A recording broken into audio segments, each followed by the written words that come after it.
Hello, and welcome to This Explainer. Today we're having a calm, intimate conversation about the nobody can save me mindset and breaking the private agreement. We're really going to dig into the exhausting weight of hyperindependence.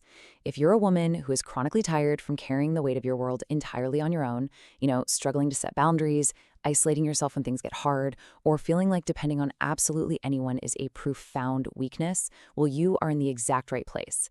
We're going to look at how to gently step toward a healthy, quiet self-trust. So let's get right into it. Have you made a private agreement to never need anyone? Let's dive right into this feeling of burnout, starting with a really powerful concept highlighted by the Scandinavian Standard. They ask this question, and it might genuinely stop you in your tracks. We know that constantly waiting for someone to rescue, motivate, or fix us can absolutely keep us stuck, right? But on the flip side of that, expecting ourselves to handle absolutely everything, never asking for help with a project at work, or never leaning on a partner when we're just emotionally drained, it becomes a completely different form of emotional exhaustion.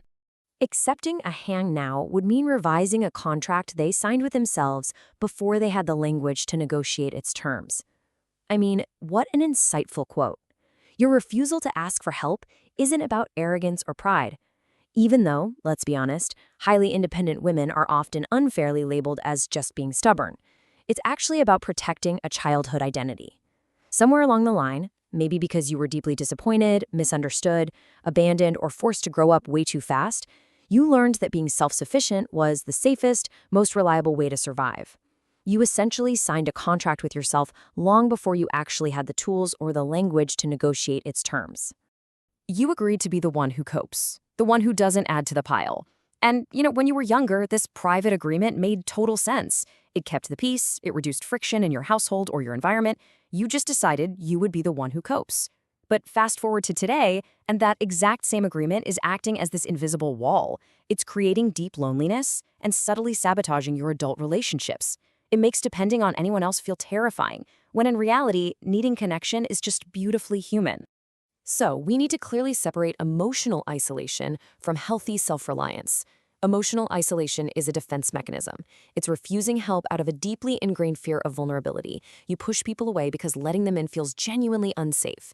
Healthy self-reliance, however, is taking personal responsibility for your own life, your healing, and your growth, while still keeping the door open. You aren't desperately waiting for a savior, but you are allowing good people to support you, love you, and gracefully walk beside you. To really understand this deep-seated need for isolation, we have to look at the clinical psychology of learned helplessness. This is the behavior exhibited by a subject after enduring repeated aversive stimuli beyond their control. Basically, it explains why depending on others suddenly feels so incredibly dangerous as we get older. When we endure repeated situations where we feel entirely out of control, like continuously having our boundaries ignored or our basic emotional needs unmet, our brain essentially learns to stop seeking outside comfort. We adapt by either shutting down entirely or, in many cases, over-functioning to an extreme degree. This leads us to the pessimistic explanatory style. Researchers like Dr. Martin Seligman have shown that these repeated struggles can trap us in this specific mindset. We start interpreting negative events as internal, meaning it's all my fault. We see them as stable, meaning this will never, ever change. And we view them as global, meaning I just can't do anything right. This specific mindset completely paralyzes your self-worth. It's that quiet, nagging voice that tells you not to even bother trying, which can lead to intense procrastination and just crippling self-doubt. Now, the crucial point here is the distinction between universal and personal helplessness. Universal helplessness is the belief that a situation is completely unchangeable by anyone, no matter what they do. But personal helplessness, that is much more insidious. It's the core belief that I lack the ability to change this. Other people can succeed. Other people can find healthy relationships. Other people deserve to be supported, but you specifically cannot. This internal narrative severely damages your self-esteem and makes you feel uniquely broken. Hopelessness is a pessimistic cognitive style, not just a symptom of depression. This mindset takes a severe mental and physical toll. In a really surprising and powerful finding from palliative care studies, researchers like Dr. William Breitbart discovered that this hopeless cognitive style is uniquely devastating. It can actually make us want to give up entirely, completely independent of clinical depression. Hopelessness isn't just a bad mood. It is a dark lens that tells you the future holds nothing better for you. And that is exactly why we must actively step in and challenge the narrative that you are entirely alone in the dark. So how do we gently shift this? According to research from the University of Groningen, it begins with your locus of control. That's your fundamental belief regarding the causal relationship between your own behavior and its consequences.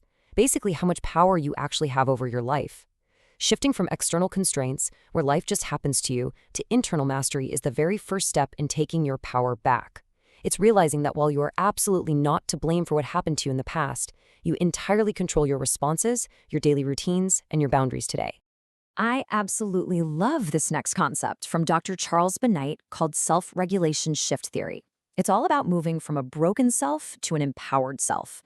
It explains how we can experience a dynamic, non-linear shift in our identity. Healing isn't just a slow, exhausting, straight-line climb, you know? Sometimes by patiently building up our internal resources, we reach a threshold where we suddenly shift. We move away from viewing ourselves as a broken self who has to hide and isolate, to suddenly realizing our own personal agency and stepping right into being an empowered self. A subset of trauma survivors will reach a critical threshold where they believe in their ability to recover, meaning a personal agency resurgence. This quote beautifully captures that exact moment. It is that quiet, incredibly empowering realization that nobody can live your life for you. No one can do the inner work for you, but your future is not completely out of your reach either.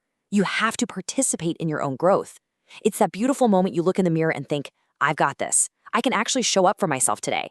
To practically immunize yourself against helplessness, you can build what psychologists call coping self-efficacy through small, highly manageable steps. First, acknowledge previous successes. Keep promises to yourself, even tiny ones, like sticking to a gentle morning routine, just to build trust. Second, set small, firm boundaries, making decisions for your own peace without needing constant outside validation. And third, practice asking for targeted support when you genuinely need it. You take these actions, even on the days when you have absolutely zero motivation, because the action itself builds the belief that you are capable. Accepting help introduces you to the version of yourself who is allowed to be tired. I want to validate something really important here. As the Scandinavia Standard points out, the reason accepting help feels so deeply destabilizing is that it forces you to acknowledge a vulnerable part of yourself. For someone who has survived for years by never dropping the ball and literally never resting, meeting that exhausted version of yourself shatters that old private agreement you made as a child. Accepting help is often a mixed emotion event. Recognizing that both reactions can be present makes the experience easier to describe without pretending the discomfort is not there. So please know this. It is entirely okay to feel both profoundly grateful and intensely uncomfortable when someone finally offers you a hand. You might feel relieved, but also incredibly exposed. Recognizing that both of these feelings can exist at the exact same time is so healthy. You aren't doing it wrong if it feels deeply uncomfortable. You are simply breaking a decades-old contract that no longer serves the beautiful, capable woman you are becoming today. Are you ready to stop waiting for a savior, start showing up for yourself, and let good people help you write a new agreement? I'll leave you with this final thought for our explainer today. You don't need anyone to swoop in and rescue you. You are incredibly capable all on your own. But stepping into your quiet, elegant power means giving yourself permission to not do everything alone. You can start showing up for yourself, taking responsibility for your joy, while still leaving the door open for good people to walk beside you. So ask yourself, are you finally ready to tear up that old childhood contract and let someone help you write a new one?